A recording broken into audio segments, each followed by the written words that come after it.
Bila fikir pasal ni kan, perasaan apa yang datang? Sedih, frust, malu. Rasa macam useless.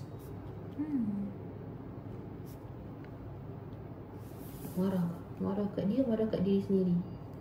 Marah kat semua orang. Marah kat suami sebab dia pun sibuk main screen time. Tapi dia kerja penat, saya faham. Tapi dia marah juga.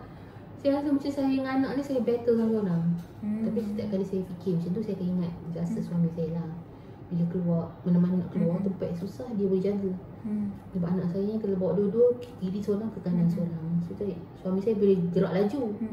Jadi saya nak pergi mana-mana pun tak boleh nak pergi dengan mak saya kena pergi dengan suami saya. Suami saya tangkas. So saya akan ingat benda yang baik pasal dia. Dengan mak saya pula, kadang dia suka cakap sesuatu yang mengecikkan hati anak saya. Macam anak saya dia jatuhkan kek, dia tak sengaja. Mak saya tak tengah berkumur tu, berkumur dengan isteri. Lepas tu dia marah anak saya. Dia tu. Lepas tu macam dia buat muka macam marah betul. Anak saya macam kecil hati je lah. Lepas tu mula dah muka nak nangis anak saya tu. Saya kata tak apa, Tok tengah cakap sesuatu tapi mulut dia penuh, dia tak payah cakap. Tu cakap, mak anak dia kecil hati lah. Mak tu biarkan. Sebab mak cakap macam tu, dia dengar. Dia dah start nak baling barang. Dia ambil pensel buat besi tu nak ketuk kepala tok dia. Dia tak, jangan buat macam tu. Lepas tu suami saya balik, suami saya ajak boxing. Macam jom boxing lawan-lawan. Lepas dia dah penat tu dia okey. Sebab tak siapa nak bawa dia keluar. Saya pun tak larat, suami saya pun tak larat, mak saya lagi tak larat. Saya rasa macam salah semua tu. Tak ada nak jadi aktif untuk anak saya. Bila saya tak boleh nak buat macam ni, saya akan jadi macam tak boleh buat apa. Doom scrolling untuk macam comfort diri saya. Jadi doom scrolling saya biasanya macam benda-benda bagus lah.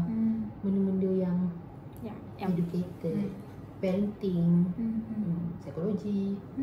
Saya baca-baca je. Tapi saya rasa macam tak berkesan. Bukan tak berkesan, tak efisien lah. Sebab dia untuk self-comfort. So one thing adalah dia adalah juga dia punya benefit tu, iaitu dia bagi puan ilmu baru ke, self-comfort puan. Tapi dia tak selesaikan masalah ataupun dia tak deal with what actually is causing it. Betul tak? Okay. Banyak lagi. Sekarang boleh fikir. Satu lagi saya stres. Suami saya kalau balik kampung, itu balik kampung. Lepas tu dia cakap, bila balik kampung, dia orang ni sekarang macam dah nak masuk usia 40 kan. Adik-beradik dia pun nak masuk 40 next year. Dah start nak beli rumah, nak beli tanah. Jadi bila suami saya balik sana, dia orang tengok tanah sekali. Lepas tu mula dia bawa balik pressure. Bila lah ada duit nak beli tanah ni? Bila lah aku boleh buat rumah kat rumah ni? Bila lah aku ni? Lepas tu dia tak dapat nak kontrol duit dia masuk dengan dia kena bagi saya family duit kan. Dia mula cari pasal. Dia macam cari pasal. I stress lah rumah ada kucing. Dia macam tu. Macam ni kita nak buang kucing? Lepas tu dia contact SPCA sendiri. Cakap nak buang kucing. Saya ni macam kecil hati lah dia buat macam tu. Macam saya tak tahu lah jalan penyelesaian sayang kucing tu nak buat macam mana. Saya rasa macam saya dah reda ada kucing tu kat rumah saya. Suami saya tak boleh terima. Tapi bukan yang dia nak buang tahi berak kencing tu, kita orang lah. Tapi dia pula yang melebih kan. Saya rasa macam frust yang tu. Dia asyik ugut-ugut nak hantar, nak buang, nak letak kat mana. Dia ugut macam tu saya tak boleh. Macam dia suka ugut saya tau. Nak buang Bila kucing. dia ugut pasal kucing tu, apa yang puan tak boleh sebenarnya? Nak buang kucing sebab kucing tu rapat dengan saya. Puan dah sayang kucing pula. Sangat sayang. Saya seumur hidup saya dengan kucing. Pada kecil, bila saya lahir memang ada kucing kat rumah. Kahwin pun dah ada kucing. Tapi yang kucing yang saya bawa ke rumah ni rescue cat. Masa tu tak ada faham, tak tahu pasal spaying, neuter, tak tahu lagi. Lepas tu kita beranak banyak, sampai 20 lebih. Tapi dah banyak matilah, natural cause kan. Ada yang terjun semua tu, ada juga. Dia terkejut, dia lari terjun. Tapi maksudnya sekarang ni puan ada 13 ada ekor. rasa ada 13 ekor dan sebenarnya rasa sedih ataupun rasa tak okey bila suami ugut tu, sebab kucing-kucing tu penting tu puan kan. Puan dah sayang diorang. Kalau nak buat, dia buat je lah. Nak letak kat mana. Saya rasa dia pun ada hati dan perasaan nak hantar kat tempat selamat. Tapi tak payah nak ugut-ugut saya. Kalau nak hantar terus je. Mak saya pun macam stres dengan menantu dia lah. Macam dia kalau nak buat apa-apa, dia nak buat kucing tu terhilang sendiri ke, tak tahulah dia nak tipu saya ke apa. Saya rela dia tipu saya daripada dia macam ugut-ugut nak buang kucing. email SPCA, hantar link macam-macam semua. Jadi pada apa yang Puan nampak, Puan rasa macam dia buat action ni semua untuk ugut Puan sebenarnya, bukan untuk betul-betul hilangkan kucing tu. Dia nak apa orang kata, nak juga kucing tu tak ada kat rumah. Tapi itulah, bila dia marah dia akan guna ayat-ayat ugut tu. Macam ni.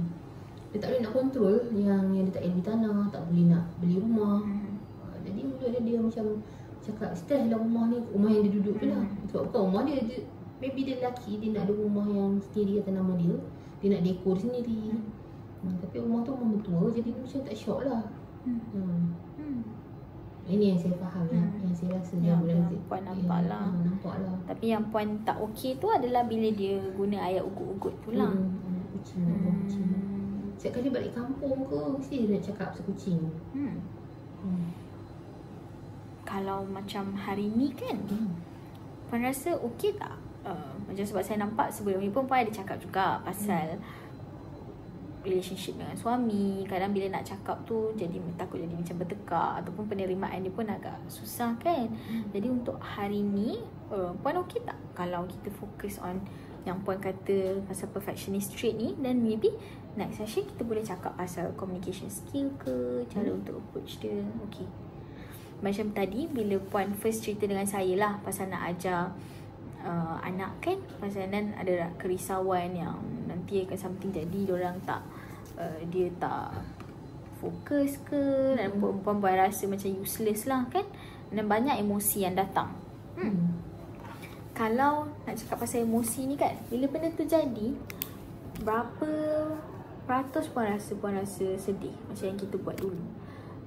Sedih ni kalau kosong tak sedih langsung, 100 tu sedih sangat yang tak